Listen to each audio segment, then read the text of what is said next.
Hi friends, இப்போ எல்லாரோடைய doubt என்னென்னா, இந்த ஃபார்மை எப்படி ஃபில் பண்ணணும் அப்படின்னு தான்.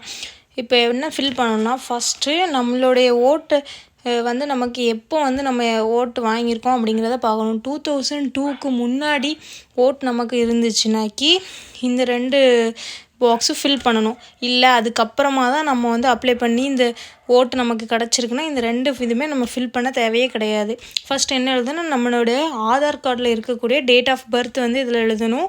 அப்புறம் ஆதார் கார்டு நம்பரு, அப்புறம் நம்மளுடைய ஃபோன் நம்பர் அது எழுதணும். அப்புறம் அப்பாவோட பேர், அப்பாவோட ஓட்டர் ஐடியில் ஒரு நம்பர் இருக்கும், அந்த நம்பர் எழுதணும். அப்புறம் நம்ம அம்மா நேமு, அம்மாவோடைய ஓட்டர் ஐடியில் இருக்கக்கூடிய நம்பரு அதை எழுதணும். அப்புறம் ஹஸ்பண்ட் நேம் இல்லைன்னா ஒய்ஃப் நேம், அவங்களோட நேமு, அவங்களுடைய ஓட்டர் ஐடியில் என்ன நம்பர் இருக்கோ அந்த நம்பர் எழுதணும். நம்மளுடைய ஓட்டு வந்து 2002க்கு அப்புறமா நமக்கு வந்து ஓட்டு கிடச்சிச்சின்னா இந்த 2மே ஃபில் பண்ண வேண்டாம்.